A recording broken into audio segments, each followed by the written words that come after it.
Hello students आज के video में हम क्लास 9th के साइंस सब्जेक्ट के चैप्टर 1 के क्वेश्चन बैंक के क्वेश्चन को सॉल्व करेंगे।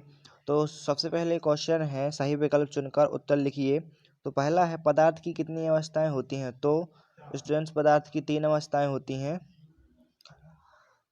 और उसके बाद है पदार्थ की किस अवस्था में कणों के मध्य न्यूनतम रिक्त स्थान होता है। तो पदार्थ की ठोस अवस्था में कणों के मध्य न्यूनतम रिक्त स्थान होता है। अगला है पदार्थ की किस अवस्था में किसी वस्तु का एक निश्चित आकार, स्पष्ट सीमाएं एवं नगण्य संपीड़ितता होती है। तो स्टूडेंट्स पदार्थ की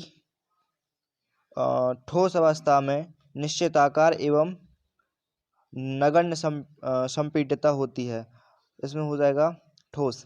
अगला है पदार्थ की वह अवस्था जिसमें द्रव्य का आकार नहीं परंतु आयतन निश्चित होता है। तो ठोस में पदार्थ का आकार एवं आयतन दोनों निश्चित होते हैं। द्रव में आकार निश्चित नहीं होता लेकिन आयतन निश्चित होता है, तो इसमें द्रव हो जाएगा। अगला है निम्नतम विसरण का गुण पाया जाता है। तो निम्नतम विसरण का गुण ठोसों में पाया जाता है। उसके बाद गैसों के किस गुण के कारण सिलेंडर में भर के रखा जा सकता है। तो गैसों के संपीड़ितता के गुण के कारण उन्हें सिलेंडर में भरा जाता है।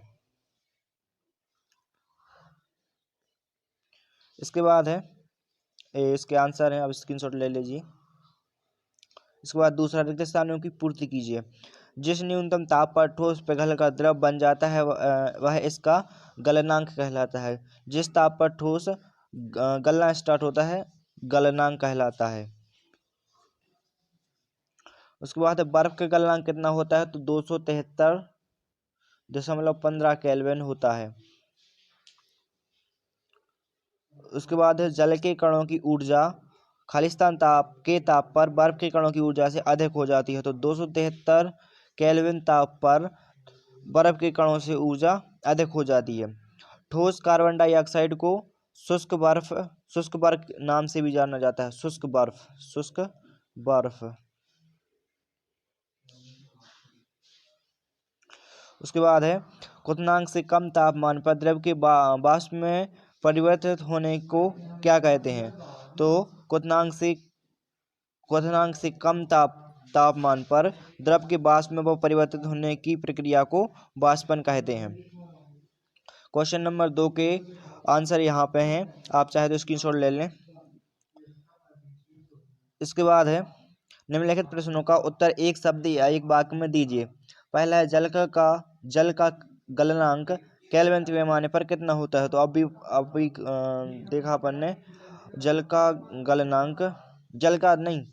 जल बर्फ का गलनांक।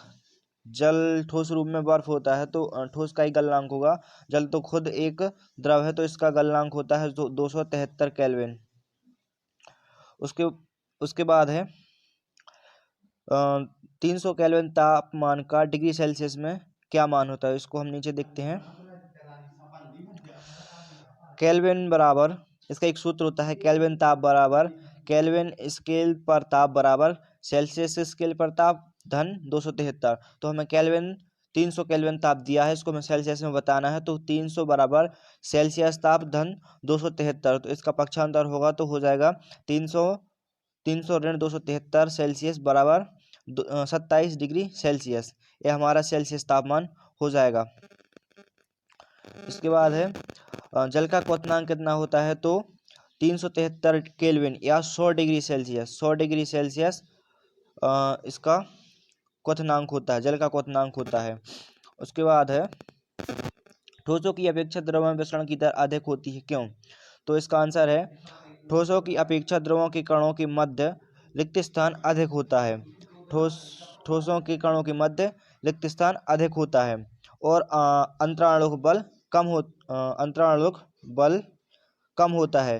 ठोसों की अपेक्षा द्रवों में अंतराणुक बल कम होता है जिससे द्रवों के कण स्वतंत्र रूप से गति करते हैं। इसलिए ठोसों की अपेक्षा द्रवों के कण अधिक विसरित हो जाते हैं या द्रवों में विसरण की दर अधिक होती है।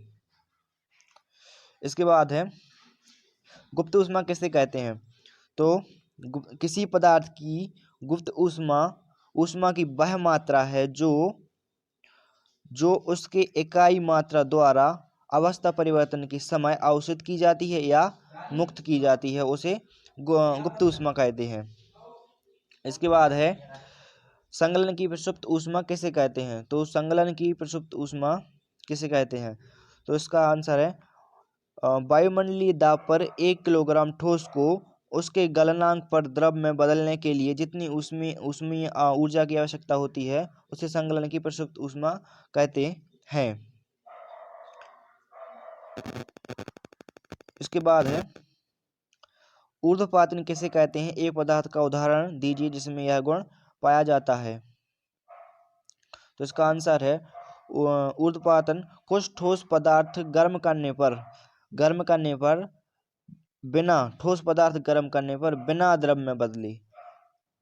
में बदले सीधे गैस अवस्था में परिवर्तित हो जाते हैं तथा ठंडा करने पर गैस अवस्था से सीधे ठोस अवस्था में बदल जाते हैं, मतलब द्रव अवस्था में नहीं बदलते। यह प्रक्रिया ऊर्ध्वपातन कहलाती है। ठीक है, इसके उदाहरण हैं जैसे आयोडीन है और कपूर ठोस होता है, इसको हम गर्म करते हैं तो यह सीधे गैस अवस्था में बदल जाता है, जबकि बदलना चाहिए द्रव में, लेकिन बदल जाता है गैस में, इसे ऊर्ध्वपातन कहते हैं। इसके बाद निक्षेपण किसे कहते हैं? तो निक्षेपण की एक ऊष्मागतिक प्रक्रिया है जिसमें कोई गैस ठोस बन जाती है, मतलब कोई गैस ठोस बन जाती है। ऊष्मागतिक प्रक्रिया है जिसमें कोई गैस सीधे ठोस बन जाती है। इसके बाद है शुष्क बर्फ किसे कहते हैं और क्यों? तो शुष्क बर्फ ठोस कार्बन डाइऑक्साइड को शुष्क बर्फ क्यों कहते हैं? तो जब वायुमंडलीय दाब का माप एक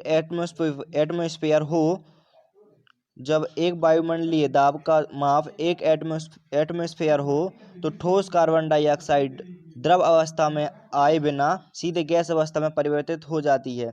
यही कारण है कि इसे ठोस कार्बन डाइऑक्साइड को शुष्क बर्फ कहते हैं।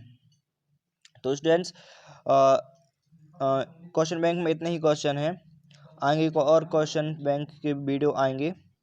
Thank you.